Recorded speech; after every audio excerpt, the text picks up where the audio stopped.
जब तारा को वाली की मृत्यु का समाचार मिला तो वह अत्यंत उद्विग्न हो गई और रोती हुई उस स्थान पर आए जहां वाली का शव पड़ा था। तारा और अंगद वाली के शव से लिपटकर बिलक बिलक कर रोने लगे। उन दोनों को इस प्रकार रोते देख सुग्रीव को अत्यंत दुख हुआ। उसके नेत्रों से अश्रु बहने लगे। तारा वाली से लिपटकर विलाप कर रही थी, हे आर्यपुत्र, आप जैसे पराक्रमी वीर की राम ने छिपकर हत्या करके अत्यंत निंदनीय कर्म किया है। हे नाथ, आप मौन होकर क्यों पड़े हैं?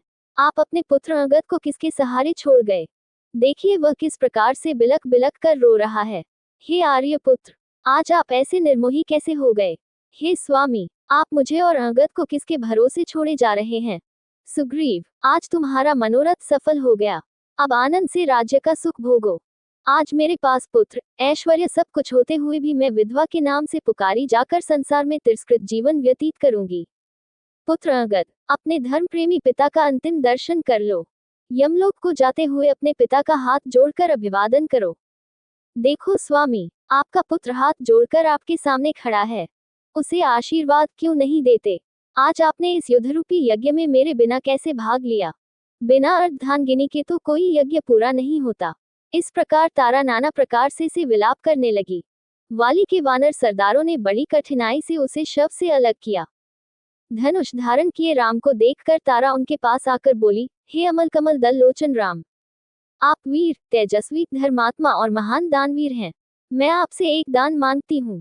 जिस बाण से आपने मेरे पति के प्राण लिए हैं, उसी बाण से मेरे प्राण भी हर लीजिए ताकि मैं मरकर अपने पति के पास पहुंच जाऊं। मेरे पतिदेव स्वर्ग में मेरी प्रतीक्षा कर रहे होंगे। तारा के मर्मस्पर्शी शब्दों को सुनकर रामचंद्र बोले, तारा, तेरा इस प्रकार शोक और विलाप करना व्यर्थ है।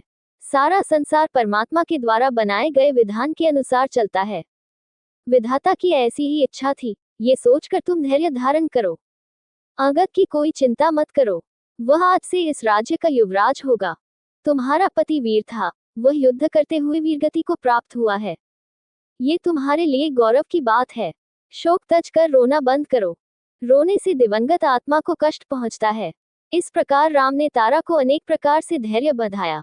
फिर वे सुग्रीव से बोले, हे वीर, तारा और अंगद को साथ ले जाकर अब तुम वाली के अंतिम संस्कार की तैयारी करो। अंगद, तुम इस संस्कार के लिए घृत, चंदन आदि ले आओ। और हे तारा, तुम भी शोक को त्याग कर वाली के लिए अर्थी की तैयारी कराओ। इस प्रकार रामचंद्र जी ने सबसे कह सुनकर वाली के अंतिम संस्कार की तैयारी करवाई। वाली की शवयात्रा में बड़े बड़े योद्धा और किष्किंधा निवासी रोते कुलपते शमशान घाट पहुंचे। स्त्रियों के करुणाजनक विलाप से संपूर्ण वातावरण शोकाकुल प्रतीत हो रही थी। नदी के तट पर जब चिता बनाकर वाली का शव उस पर रखा गया तो संपूर्ण वातावरण एक बार फिर करुण चीत्कार से गूंज उठा। तारा पुनः वाली के शव से लिपट गई। वह चिता पर ही उससे लिपटकर विलाप किए जा रही थी। बड़ी कठिनाई से उसे को वाली के शव से पृथक किया गया। अंत में अंगद ने चिता को अग्नि दी। जब वाली का शरीर पंचतत्व में विलीन हो गया तो श्री रामचंद्र जी ने लक्ष्मण, सुग्रीव, अंगद एवं अन्य प्रमुख वानरों के साथ मिलकर उसके लिए जलांजलि दी। वाली के अंतिम संस्कार से निवृत्त हो जाने के पश्चात हनुमान ने हाथ जोड़कर श्री रामचंद्र जी से निवेदन किया, हे ककुत्स्थनंदन, वानर राज सुग्रीव को आपकी कृपा से उनके पूर्वजों का राज्य पुनः प्राप्त हो गया है। यह अत्यंत कठिन कार्य था जो कि आपके प्रसाद स्वरूप ही संपन्न हो पाया है। अब आप कृपा करके उनका राजतिलक कर अंगद को युवराज पद प्रदान करें। हनुमान की प्रार्थना सुनकर राम बोले, हनुमान, सौम्य, मैं पिता की आज्ञा का पालन करते हुए वन में निवास कर रहा हूँ। अतः 14 वर्ष की अवधि पूर्ण होने के पूर्व किसी नगर अथवा ग्राम में जाना मेरे लिए उचित नहीं है। अतः तुम लोग सुग्रीव के साथ नगर में जाकर राज्याभिषेक की प्रक्रिया पूर्ण करो। फिर राम ने सुग्रीव से कहा, हे मित्र, तुम लौकिक और शास्त्रीय व्यवहार के ज्ञाता हो, नीतिवान और लोक व्यवहार कुशल हो, इसलिए अपने भतीजे अंगद को युवराज का पद प्रदान करो। वह तुम्हारे ज्येष्ठ भ्राता का पुत्र ही नहीं है, पराक्रमी और वीर भी है। कुछ दिन तुम लोग राज्य में रहकर शासन व्यवस्था को सुव्यवस्थित करो और प्रजा की भलाई में मन लगाओ। श्रावण का महीना आ गया है और वर्षा की ऋतु का आरंभ हो चुका है। अतः 4 मास तक सीता की खोज संभव नहीं है। वर्षा की समाप्ति पर जानकी की खोज कराना। मैं इस अवधि में लक्ष्मण सहित इसी पर्वत पर निवास करूंगा। राम से विदा होकर सुग्रीव किष्किंधा जाकर किष्किंधापुरी की शासन व्यवस्था में व्यस्त हो गए। इस अंतराल में राम लक्ष्मण के साथ प्रस्रवण पर्वत पर निवास करने लगे।